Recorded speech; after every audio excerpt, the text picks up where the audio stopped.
hear your voice over and over, sitting on the beach of Dover. What is happening, oh dear, in my head? If we can be together, maybe one day forever.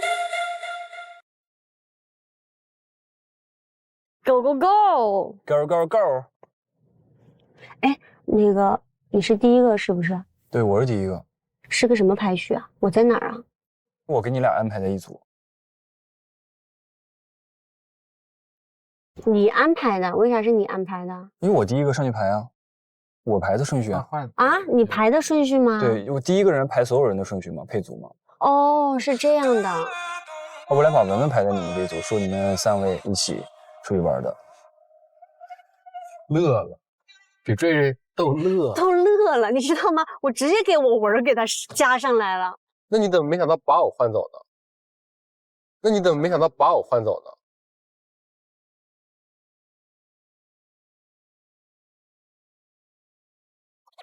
这还用说吗？你这话问的人好尴尬，我还在这儿呢，人怎么好意思说呢？大一不会尴尬的，我觉得好就好在我们3个都不会尴尬。对，咱们3个都挺 chill 的。要不然的话，我真的会还蛮有压力的。有什么压力？咱都这样了，还有？我也觉得。对，我觉得还行，挺好。我现在有个事儿很头疼。说我们帮你解决。就是我知道这几天谁给我写信了。然后这几天不也有人找我私聊吗？嗯，我感觉就是大家可能就仅存在于比较有话题，能够一起交流的这种状态，但是除此之外，没有什么更多的其他的东西了。然后呢，我本来今天准备跟他约会，然后把这个事儿跟他说清楚。后来不是因为东西调了吗？调了之后，然后我就跟他说，我说这个晚上回来之后可以把该说的话跟你讲一下。结果他跟我说。如果是不好听的话，就别说了。晚上如果你有空的话，我到时候我跟你聊一下，好吧？哦，不用讲了。我知道，就如果是不好的话，我不要听。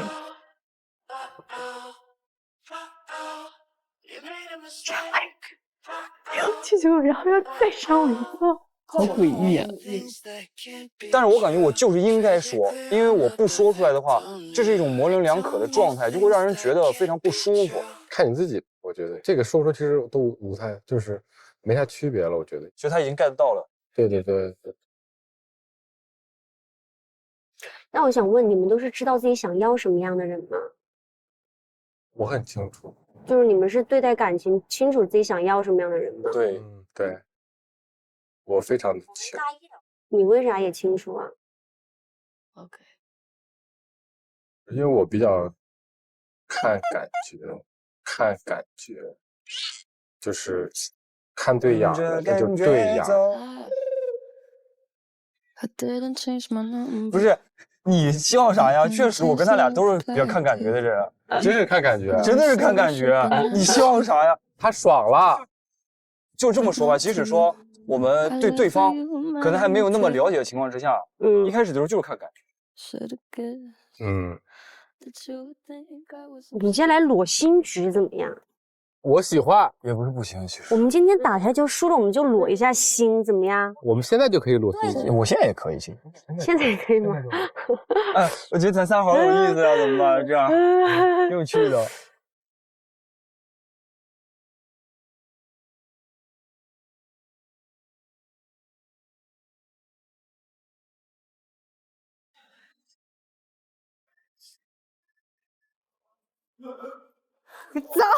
走，出发，走 ，Let's go，Let's go，Yeah！ 你俩先来吧，咱俩先来 PK 一把行吗？我俩吗 ？bet 点什么东西吗 ？bet 一下。可以呀，没问题。什么？来，咱们先定一下，输了怎么办？做一个惩罚，来一个真心话大冒险。哎，那也行。很可以呀，没开，挺好的了，真挺好的了。来吧，你来。我虽然说我打开，但是我应该输不了的。这个还行，这个还行，这还行。这么厉害！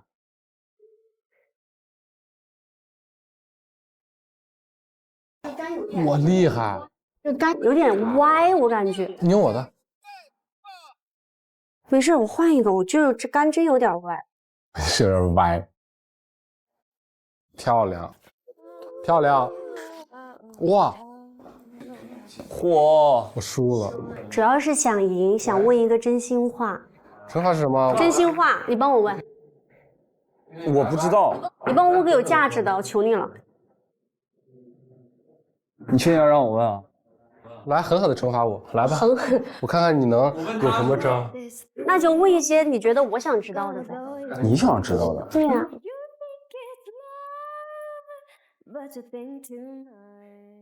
你喜欢文文还是喜欢瑞瑞啊？哦，哦，好犀利啊！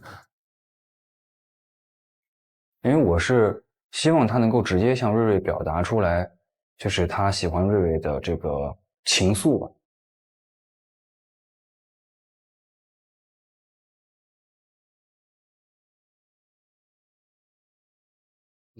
那我不喜欢瑞，我干嘛跟月月？什么？你说，等会儿你说慢点，说清楚点，我听。我要是不想瑞，我要是不想瑞，我干嘛不调换这个顺序啊？哦，对啊，对，是的。所以说你的答案是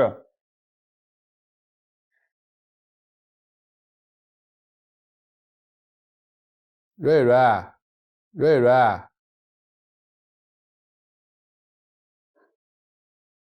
你这个问题，我可能会有一点点尴尬，然后导致我更加的那种，哎，希望大家不要尴尬。瑞的状态有点不可思议。瑞的状态是知道的状态，但是他好像有一点小尴尬。说实话，我看到他的反应，我有点费解，我有点心里不舒服，因为我一直觉得瑞是对我有好感的，但是他的反应给我一种他不希望让别人知道他对我有好感，但是大家其实都知道，对。我感觉他应该是会这么回答的，因为他之前说的时候嘛，他说他更对瑞是第一眼喜欢一见钟情的那种类型。我溜直啊，我溜溜直，直吗？可以。笔直啊！哎呦，您猜怎么着？越直的球越不好打。对我不会打直球，你不打直球吗？你还打不了直球？打不了直球。你确实不打直球。你喜欢我打那种，是我打蛇球。有点弯弯绕绕的，你有点你不直接。啊，哎呦哎呦，哎呀妈！你快赢吧。我知道了，大姨，你是不是想回答问题？对啊，所以我想输嘛，但是咱又不能输，不是，就是我本来技术不好。你让我就不客气了。哎，不是我这个真没打进，我真的不演你们。你我真这水平。没进，到你了。哎呦，这不进了吗？进了个白的。那太好了。哎呀，没进，不行，这翻手打不好。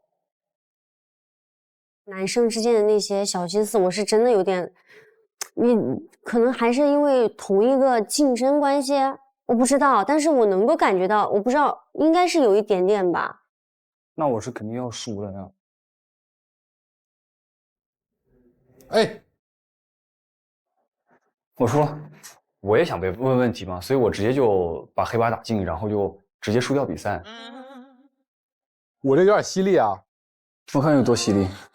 你昨天收到心动短信了吗？昨天收到了呀。几点收到的11点多吧。11点多。嗯。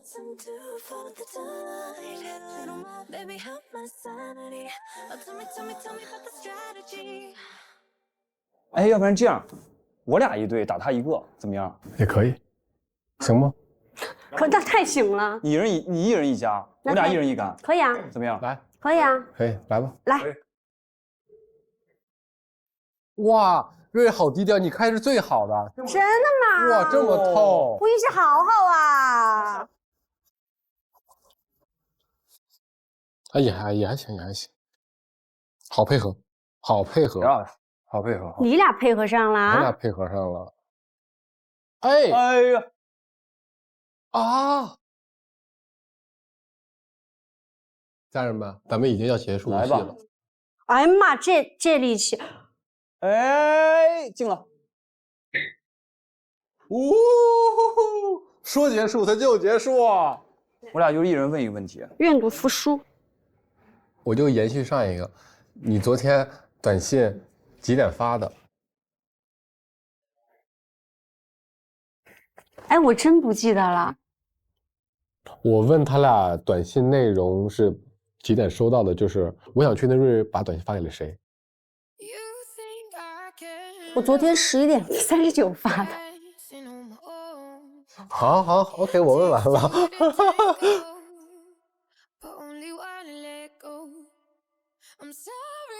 哎，这问题重要吗？只是问个时间而已。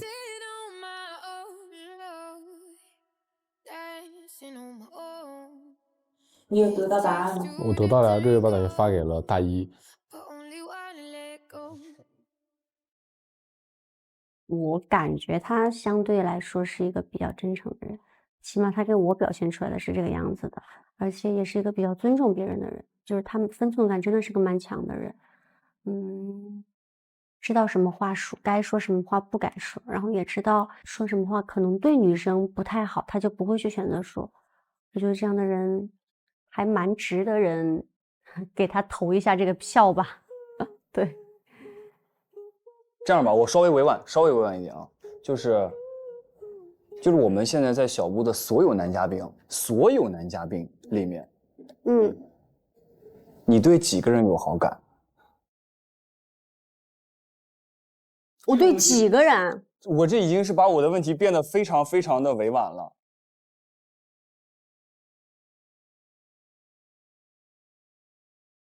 我其实是知道他跟黑皮之间，可能他比较喜欢黑皮这种类型，所以我问这个问题。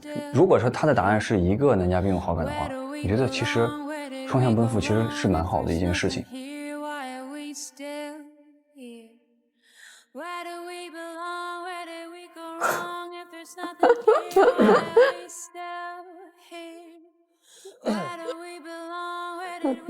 在场的二位，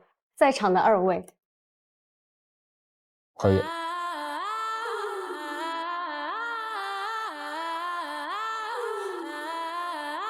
因为我听到他说2个的时候，他说2个，那难道是因为上次就是我们俩沟通的时候，他跟我说感觉也挺好的，难道是因为这个问题吗？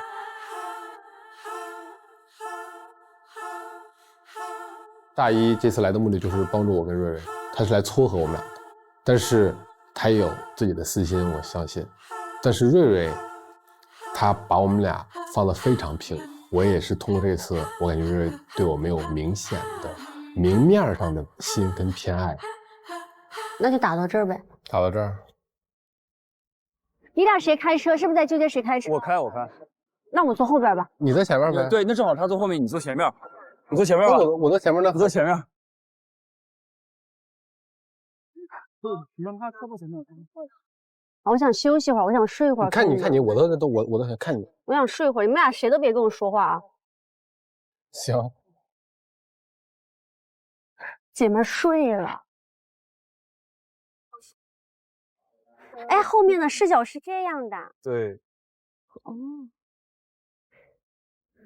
感觉瑞瑞对我们就像对好哥们儿一样，是因为我们俩的感觉都没有爱，没有喜欢，对我们都只是朋友哥们儿的感觉。对。但今天还是感谢大一老师，给我买了个大蜜饯儿。不用，主要是我们一起的。因为我今天的感觉是在一起的时候有点像朋友的感觉，没有特别的感受到有偏向于某一方，感觉更像是一个很好的朋友，觉得他很不错的一个朋友。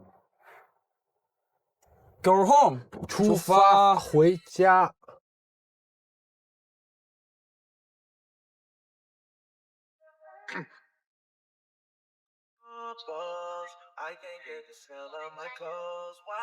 主要是安全第一。开车还是有点累的，说实话。看跟谁出去了。对。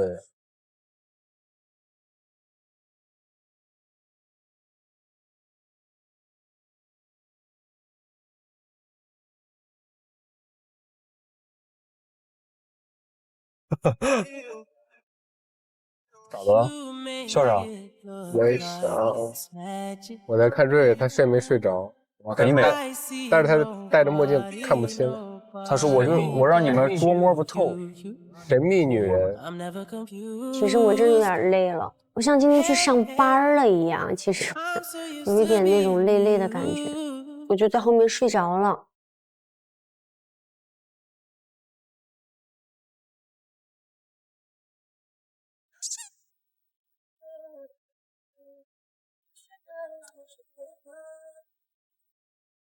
瑞瑞是真睡着。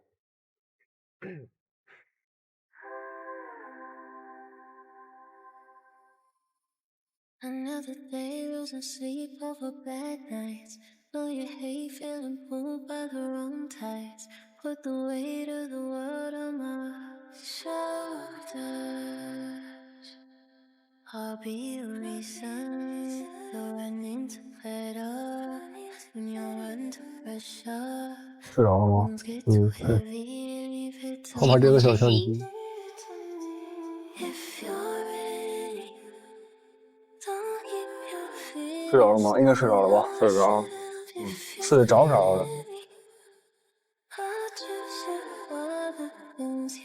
这个还在睡觉。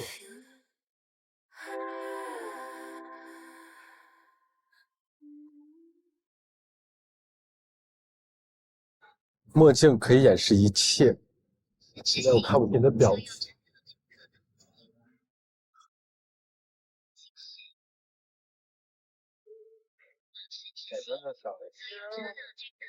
我好丑啊，在这个里面，丑的都有点把我吓着了。好看的，好搞笑，我就能看到你的脸。好搞笑。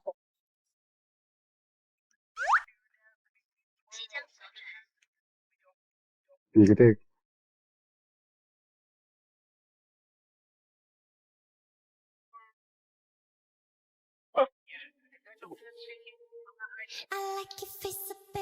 本来前一晚上我很确定瑞瑞是喜欢我的，但是通过今天这么玩，他也没有对我明显表现出是有什么讯号，所以说我觉得感觉变得有点不在状态。很舒服哎，还依旧很舒服，看上去真好吃，尝尝吧。它里面是爱心形状的，这你受得了吗？你觉得这个瑞瑞的想法感觉还挺 chill 的？现在还可以。对，瑞瑞啊，我再想想我今天投给谁？还用想吗？哎呦，难说。就我今天看到文文那个脸一下子拉了下来，我好难受，心里难受。对，就我今儿一天，其实我后来，你知道咱们路上去那会儿，我开始他们放那个歌嘛，我当时差点哭了。我要像一场旅行，走停停，走停停，忽然遇见你，停下了足迹。我感觉我心里一直在惦记一个事儿，就是怎么说，今天跟瑞瑞也很开心，但是瑞瑞给我的感觉就是他的行为跟他的这个说的跟他做的就是总是，你说感觉又不太一样是吗？对，你说他前2天又给我发短信，但是他又没有明确的向我表现出任何想要接触我的欲望，他难道只是想把这个东西写在心里，还是他有自己的其他想法？但是他今天就很真实，就是又像哥们儿一样，然后不知道了。没想好，反正玩玩就是，哎呀，心里很难受，很痛，因为玩玩本来主动坐我旁边，然后我又走了，哎呦喂，给人小姑娘伤害。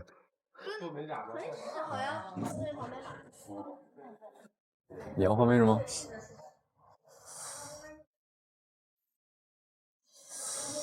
不知道，不知道。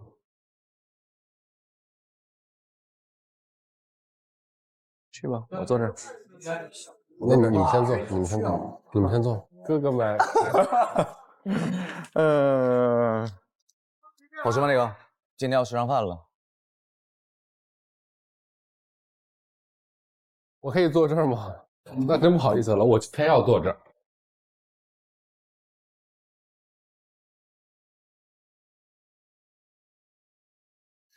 其实我说实话，我今天想投给瑞瑞，不是想投给文文。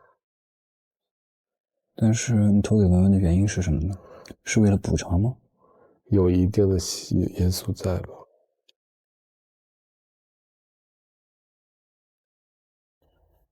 你知道，就是我这个人好拧巴呀，因为我跟瑞瑞今天玩的时候也挺开心嘛，但是去的路上我心里就老惦记文文，然后我玩的时候又惦记着瑞瑞，最终两头都没有。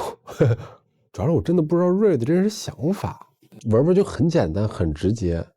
对，真实想法还是他还是说只是礼貌客气，还是只是就是哎呦算了，不能确定。我俩那天其实聊的挺多的，聊的就是其实挺敞开心扉的。他也明确的说他就是喜欢我这种类型的，他亲口跟我说的，然后我也明确跟他说了。你投给谁？我投给你。那我明天投给你。管他什么谈不谈恋爱的这些的，我就遵守内心的选择。然后你看，昨天晚上我俩聊完，他就是今天又是这么做，但他又是跟我给你表达的是这样，就很奇怪。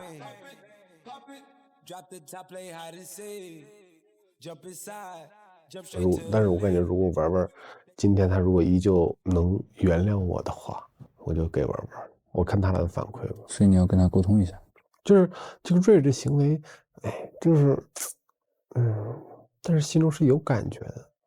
而因为我为什么我后来一想，包括今天他的一些反馈，他一开始其实暴露就是现在的这个心态，你懂吗？现在这个心态，我一来的那2天，他的心态动摇了。包括第3天，他好像有点想跟我这种接触，想在节目里面牵个手什么的。但是前3天我是因为信息屏蔽的原因，我一直忽略了瑞瑞。然后昨天跟他们一聊完，所以说瑞瑞现在可以说白了，他现在对我祛魅了，或者说对我这样怎么样，他就是想开了，他就豁然开朗了。所以说他才会今天他看到了我跟瑞瑞在一组，然后他又主动想把文文再放上来这个行为。所以说他就是看热闹不嫌事儿大。我就感觉我能猜到第4集。我是能接受瑞瑞、文文跟我们仨是在一组，他就可以看戏的热闹看我跟文文。你就分析有没有道理？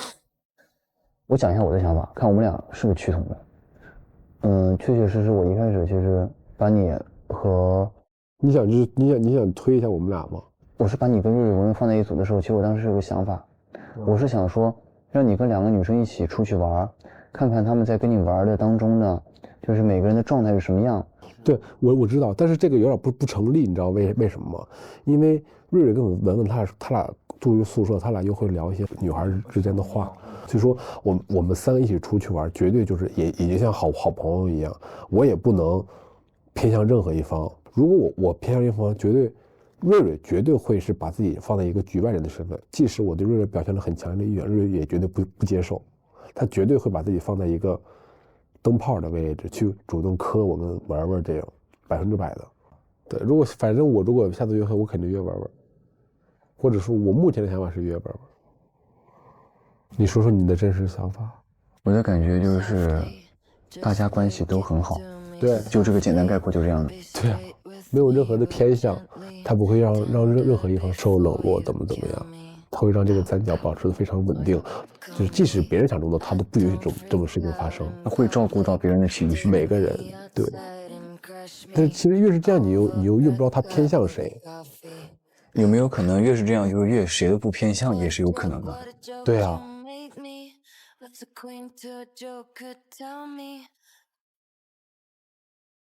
但我感觉我今儿如果再对文文释放出好感信号的话，小屋的人就该骂我了，会吗？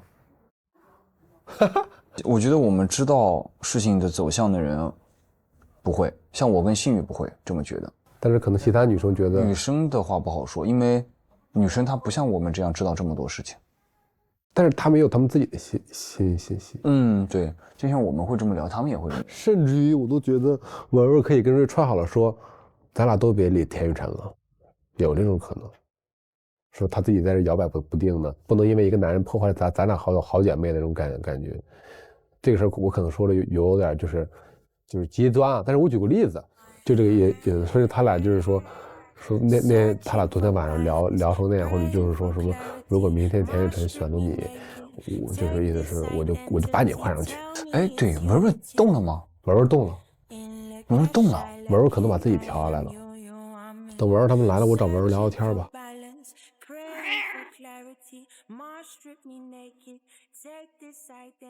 上芒果 TV 会员频道追踪看剧超有料 ，VIP 剧位日历点开有惊喜，入场券签名照随机掉落。来芒果 TV 会员频道，精选活动天天见，快乐福利不重样。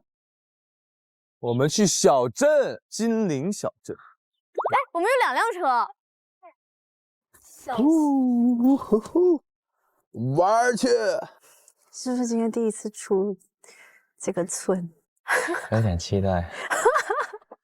我过来就是想出去玩一下。对，你会想出去。你刚才选的时候，是不是都不知道发生什么？对，因为我不知因为你们前几天就不是很多约会嘛，我不知道你们，完全搞不懂关系。对。哎，你有没有觉得很惊喜？我会画画。对啊。应该没想到吧？那个挺戳的，那个是绝对戳到我的。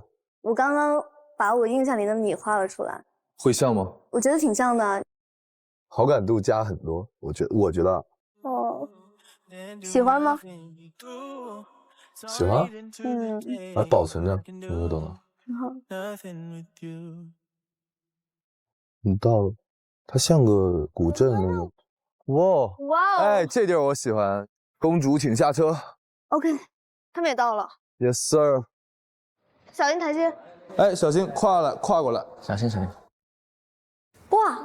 哦，真的好漂亮。这种地方我太熟悉了，很漂亮哎。哇哦，做扇子，这太棒了。这个要画画。你会画画吗？我吗？对，我完全没有天分。完全没有。这个是什么花呀？这是玉兰花吧？玉兰花。你们的图案跟我们一样吗？我们是这个。你觉得这不是你见到我的第一刻，跟你想象中的一样吗？其实差不了太多，我没有想你长什么样，我只是就是换一种感觉。vibe。对啊，本来觉得是酷酷的，没有想到有点搞笑呢，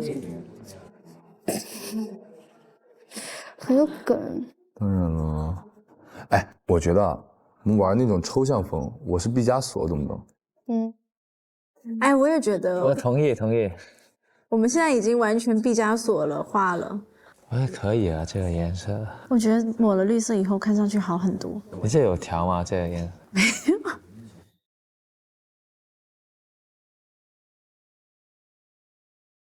我今天一直在哼那个。闻过。我闻过你的脸。然后呢？虽然你不在我的身边，但在我的身边。我数得好好。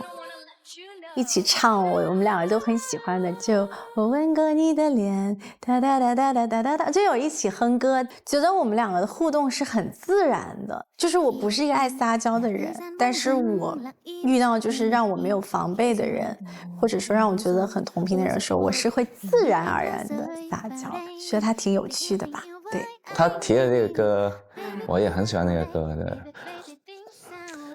对，我觉得也挺甜的，对。小心啊！准备好了吗？你操作，我在看呢。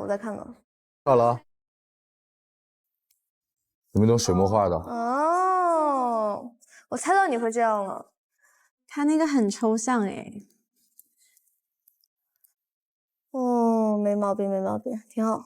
OK， 我给你讲一个故事啊，它到处都是这种泥点子是吧？在这种下雨天，中间有一朵，它可以就是纯白色的，因为它出淤泥而不染，懂不懂？哦，你要讲故事是吗？有没有意见啊？好。完成，终于完成了，好好看。不错。万古长存，懂不懂？好，那我来个前程似锦哈。哦哟，有韵味。哎呦，你是不是学过书法？感觉你很古风，有没有懂的？你是小生，你是古风小生，有没有懂的？你是，哎呀，有意境。哇哦，我觉得很好啊，我觉得我们可以在下面写一个，千万要开心。 OK， 他们在提字了。我写你的名字，你写我的名字。我不要，我要写我自己。写子轩都可以。不要，我要写我的全名。这里吗？好紧张，我突然好紧张。等一下。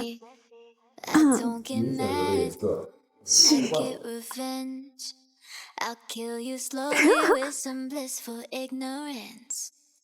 I know it's bad, I can't pretend that I don't secretly enjoy your bitterness. 就是他能够让我做很真实的我自己，包括在恋爱中，我就是一个很小女孩的这样子的一个角色。那一刻，我是觉得自己就是很小女孩。好看。你确定你这样做生日？ She wants to be my best friend. That sucks for my ex-boyfriend. She wants to be my best friend. That sucks for my ex-boyfriend. 我看你们的。哇，好棒哦，好不好看？哇，我们都是这样子的。哦，很有设计感哎，我觉得。哎，等会儿 hold on， 我还有点，来，这是什么？一人一个。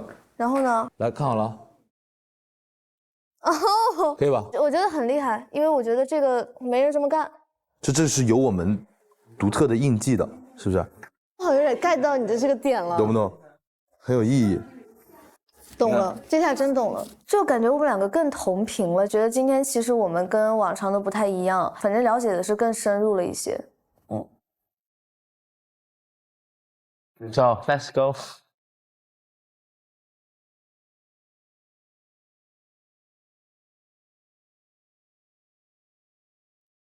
哦，汉服啊，我还没穿过古装。其实我也没有穿过汉服。我真的完全没有穿过。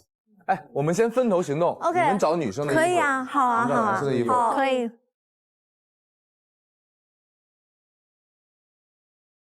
走。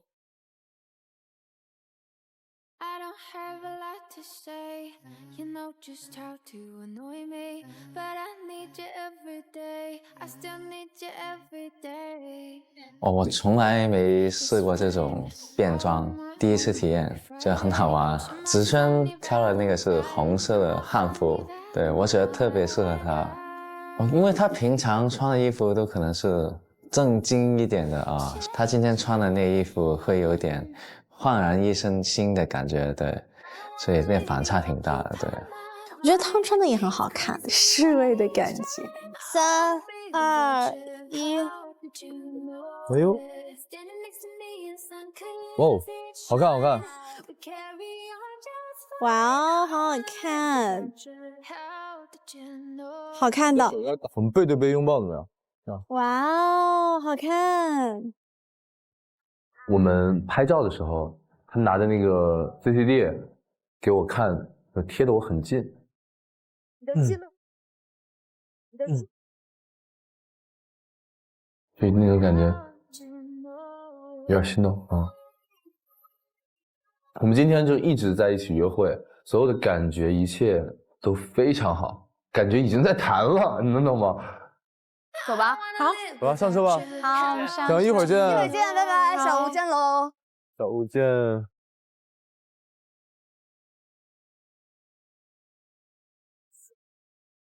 好冷，救命！冷吗？要不要外套给你？不要。嗯。但你对我是有好感的，当然，我对别人都没有啊。是因为对别人都没有，还是？不是啊，是有啊，因为我觉得太巧了。我这个人是比较相信缘分和命运的。所以我觉得很神奇。我说实话，老铁，这23年来没有这样的情况，所以我自己也觉得很诧异。你23岁。对啊，你今天才知道吗？我以为你会一直关注我，我都记住你的生日，你竟然没有记住我的，你让我觉得很让我觉得很……所以我问一下，我确实忘了，我也不知道你跟没跟我说过，你也没问过，但是我会记住的，从现在开始，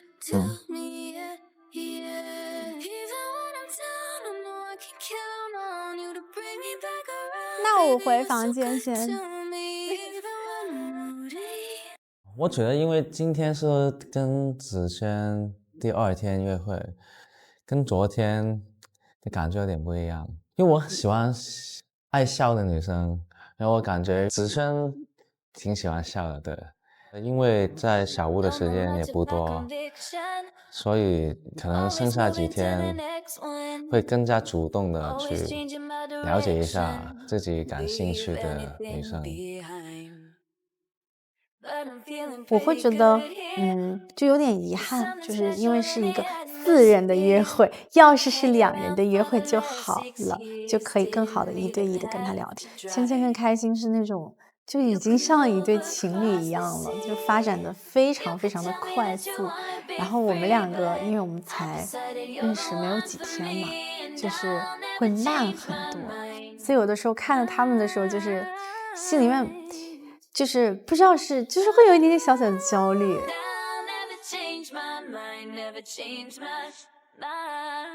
哟，站住！干什么呢？啊？干嘛 ？Hello，你们去哪儿玩了？动物园。好玩吗？好玩。好玩啊？还行。哎呦，真不错。我们就打台球。我巨困。我现在调个麦。你说一下你今天约会的感受，因为今天他肯定就是陪你嘛，对吧？那你就大错特错啊！不，你听我说，今天约会感受给你3个字儿，好哥们儿。给你啊，我们3个人都是好哥们儿，好哥们儿。是，但是他管我们叫兄弟，就是大家都是关系很好的朋友。嗨。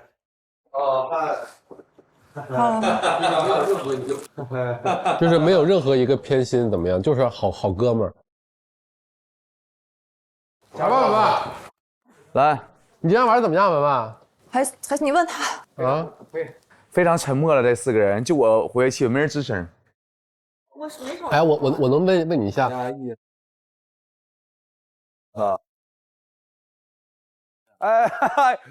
？Hello， 瑞瑞。Hello， 谦儿。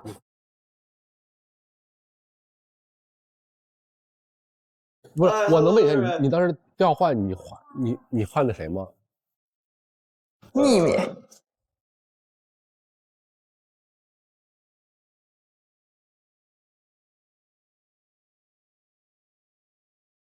你们今天不开心吗？玩的开心的吧也。玩的挺好的呀。你们都几点回来的？我们是最早回来的。不会是在我们还没有出发的时候你们回来了吧？我们回来天还亮着呢。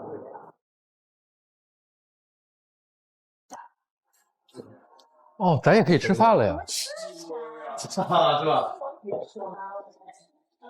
个，马上就是这个。啊，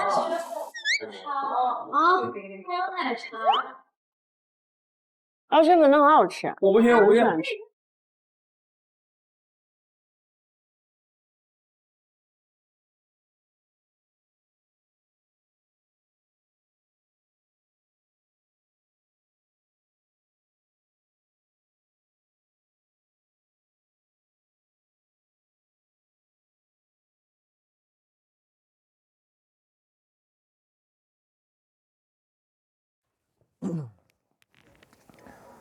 一间只属于他的房子。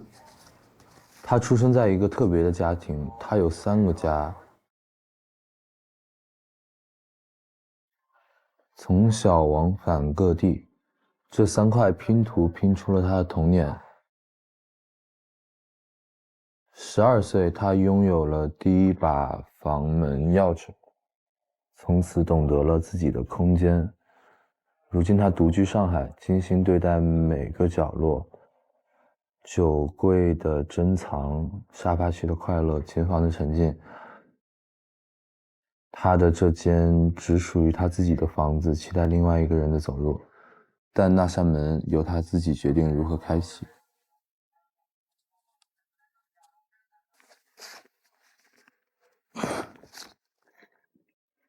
王心怡危险信号，她总在幸福的瞬间想到不好的事情，会担心幸福不长久，也会怀疑真实性，感受到真心才会袒露心声。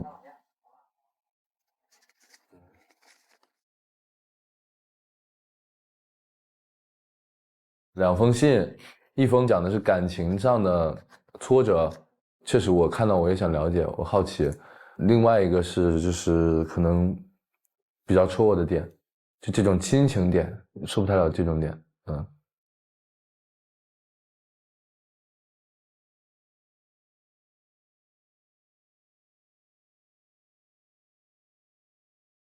王心怡啊，待会儿咱们 drink 一下，想跟你聊天。就咱俩吗？去哪儿 drink？在这儿吗？找个地儿呗。可是外面有点冷哎。给你拿外套。可是我们只要到室外就会淋雨啊。他有伞。就其实我是有点担忧，今天晚上我们两个这个私聊会不太好，因为我不知道发生了什么嘛。但是我觉得应该没这个可能，因为我觉得我们两个平时相处啊之类的也都挺顺利的，就稍微有点小担心。王心怡，聊会儿天去，走。咱俩聊天有点那种，咱俩聊天有点怪怪的。想聊什么？想了解你啊，了解一些你的故事。我的故事吗？童年，或者是你的情感经历什么的。童年，怎么说呢？因为我父母是从我就刚出生的时候，他就离婚了嘛，所以基本上就经常去串门，就比如说爸爸那边去看一看，妈妈那边去看一看。就是小时候独立的比较早吧，因为其实小时候我妈妈就是我家里面的教育观念就是比较，他们是有点放养，但又不会让我跑偏，他们会很尊重我的想法，就他们会帮助我一起思考，但是我想做什么决定还是我自己去做。加上其实小时候像爸爸妈妈经常出差这样子，然后有时候我比如说特别想去找我妈的时候，我妈也没有办法接我，她就会说那给你买个飞机票、高铁票什么的，让我自己去找她。但其实我小学就很独立了，我小学就能自己坐高铁、坐飞机了。小学啊，自己坐高铁、飞机啊？对啊，这个其实还挺酷的，小学就可以自己做这些东西。很酷。我是没有了。那你先说。就我看2封信啊，我就只是因为我看了第1封信的时候，我就有点觉得算是比较像吧，就是哪里像？就我也是，就是在我出生没多久，就可能我不知道有没有1岁啊，然后我父母就跟我一样啊。对，亲妈就是和我爸就分开了，然后我就跟我爸那边嘛，可能到我2、3岁的时候，就我另一个妈妈就他们就在一起了，然后就对我来说跟我的2个妈妈都是一样的，一个生我，一个养我，就是对我来说我都很感恩。然后到我9岁，9岁之前我可能就是偶尔，就我大部分时间在我爸这儿，就偶尔去我妈那儿待着，因为我一直跟我爸这边嘛，而且他们不是很想对方干涉我。对，两边都不想。但他们有 beef， 你知道吧？他们是有 beef 的。反正就我爸就觉得，还不如让我出国上学，就是不会有那么多事儿了嘛。然后我9岁就出国了，先去的新加坡，然后又去的澳洲，然后一直就到我大学。所以就这几年我是都没见过我亲妈的，直到就这2年吧，我开始经常回国有演出啊什么的这种。然后有一天，有一个账号给我发私信，说：“哎，我也是烟台的，我们是老乡，我可以加你微信吗？”我一看啊，老乡可以，那我们就加个联系方式。就加了以后，他说：“哎，你怎么做歌的呀？”就会偶尔问一下我，哎，就问我歌的问题。他说他也想做歌，怎么样？就我们可能加了微信1年2年，直到我21岁或者22岁的时候，突然有天我过生日，你不是记得我生日吗？然后有天过生日，然后那个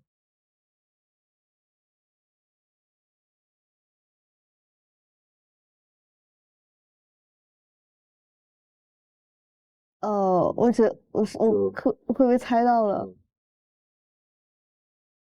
就那个联系方式，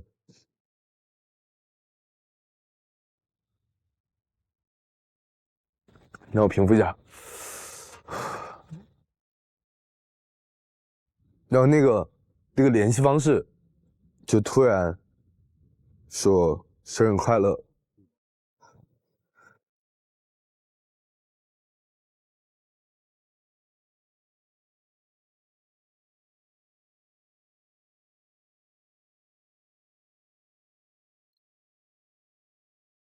所以当时是一下子很感动吗？没有想到他会以这样的方式去联系你。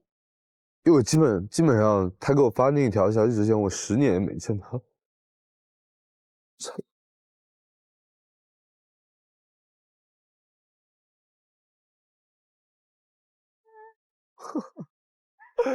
哎呦喂！我这个时候其实很想抱抱你，但是我感觉，就我跟我兄弟，这几个兄弟我就说了这个，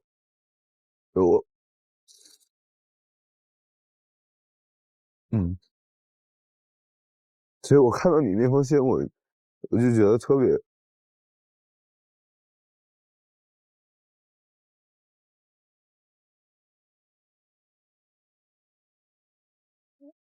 我以为都是演出来的。这下真的变成香肠软软小蛋糕了，是吗？哎呀，哈哈，但他们都对我很好，所以我觉得我成长还挺好的。后面就保持联络嘛，就是会偶尔见一下，然后吃个饭，然后我觉得还蛮好的。其实我也没有想到他会就是一下子会有点绷不住，就是很久没有人在我面前像这样就说自己的事情，就我觉得它是一个很压箱底儿的一个东西，所以我当时觉得一个是我被信任了，一个是我能感觉他就跟我的相处更加的真诚，更用心，出乎预料了，属于是。就我是一个泪点很高的人，就没想到我会落泪，有没有懂的？所以我觉得我们还挺像的。当时咱们两个在车上的时候，我就说我其实觉得我俩经历应该还蛮像的。所以我看到那个，我也猜到了你是什么样的，很想跟你聊聊。我的话就刚刚跟你说独立的比较早，然后其实之前一直是跟爷爷奶奶一起生活，然后因为他们都很忙嘛，然后有时候经常见不到，就是反正见不到妈妈当时，因为我妈很忙，然后当时小时候其实对我来说印象，哎，我感觉我说这些也要哭。就是小时候，其实因为你还记得你当时问我，你说你在感情里面，就是我不太能接受的点是什么吗？一个是欺骗，一个是我不喜欢没有责任感的人。因为小时候很多次期望都会落空，每次基本到周末，我妈妈说要来找我玩的时候，我就会一直等她。她一开始会来，然后后面就是可能3个礼拜她都不会来。然后他就只会给我打电话说，他现在在忙，在开会，但是他都会每次会答应我他会来，然后我就很失落，感觉自己没有被他们爱，那个其实是我跟他们 beef 最大的一点，但是后来和解了，就是我跟自己和解，我这个人有一个很大的，可能是因为之前经历的事情比较多，然后你慢慢的就发现，就是有些事情只能自己劝自己。然后我就形成了这种习惯，就导致其实我在很多情况下，我就经常自己劝自己，我就不会说再让自己有那么强烈的情绪波动了。我们不管从家庭或者是性格各方面，我觉得都挺像的，感觉他是一直在抄袭我，你能懂吗？我的人生跟他有点重叠。女版的王一轩，王心怡啊。我就觉得太奇妙了，就我俩又很有缘分，然后经历也很相似，就有一种感觉找到了世界上的另一个我，就挺妙的，就挺妙的。所以你相信爱情吗？我相信啊。你不信爱情？我相信啊。那你在感情里面很害怕的是什么东西？谎言嘛，跟你一样。我害怕有谎言，我不知道。我知道如果它是个谎言，我是没什么可怕的，我就知道就好聚好散，就结束就好了。那你之前感情是怎么样？就哪段受伤了，让你有回避型人格这种？就当时谈的比较长的那个男朋友吧。因为我一开始不是对他没有什么好感，就其实是真的他单方面追求我很久，事无巨细，然后特别了解我，就是他就是那种我都不用说话他都知道我在想什么，知道要怎么办的人。然后呢，我当时就觉得对了，然后我们两个其实处于是日久生情。就是到后面才发现，就可能是对他产生了信任和依赖吧。因为我发现，其实在我需要他的时候，他随时都能出现。随时吗？随时。call me 就出来。对，他当时对我真的特别好，就是已经是连我就大学室友就是看到他给我就是做的一些事情啊，他们都会觉得他都能上那种什么好男人榜，就他做那种事儿，然后最佳男人。对，我当时觉得我真的挺信任他的。我觉得这辈子他肯定离不开我了。然后呢？因为我第六感不是很强嘛，他有一次没有接我的电话，我给他打了2个，他都没接，我一下就觉得不对了。最后导致我们两个分手，就是因为可能我真的觉得一个是异地吧，他在北京，我在上海，然后第二个就是我觉得不能再原谅了。那确实啊，那我不知道多少次啊，但是我觉得肯定是没对了。我曾经确实很信任一个人，而且我觉得他一定是很爱我的。我从来没有想到他会做一些让我觉得就原则性的问题，或者是让我觉得这样的事情。我能理解你那个时候心情，我就猜到了。我对这个事儿还挺敏感的，所以我觉得我想聊聊，但没想到。哦，你在感情里面受过伤吗？我还挺幸运的，我谈这段恋爱都挺好的。就主要是在情感里面就很难再去相信一个人了，总会有防备。就我对别人也是，就是我觉得大家也能看得出来。因为我昨天是这么，包括我也跟大一这么说，我说心动的感觉可以营造出来，男女生约会都多少有好感，那只是说能不能戳到。但之后呢，出了这个地方，那你回到生活里，还能不能真的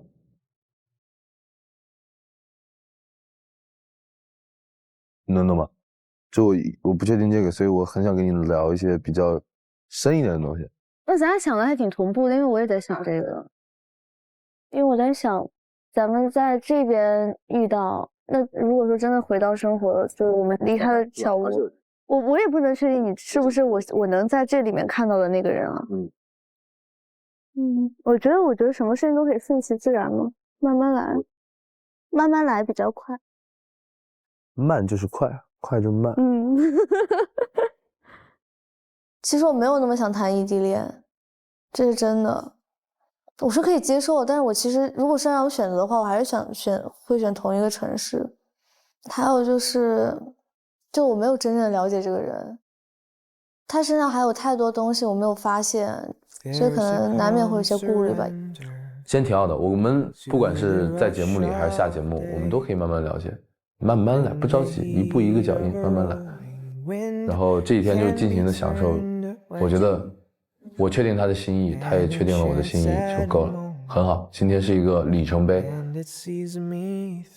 我觉得慢慢来是对的，而且时间很长。就比如我们出了这个地方，我们还是有时间去了解对方。挺好的，挺好的，挺好的，我觉得挺好的。就谢谢他吧，谢谢他能想去了解我。主要是我也更了解他了，其实也是就发现了他身上不一样的一面嘛，就是发现他有时候也挺脆弱的，然后他的感情其实比我想象的要更丰富。又不是说规定你在最后一天你必须要谈上或者怎么样，对吧？喝一个，喝一个，喝一个。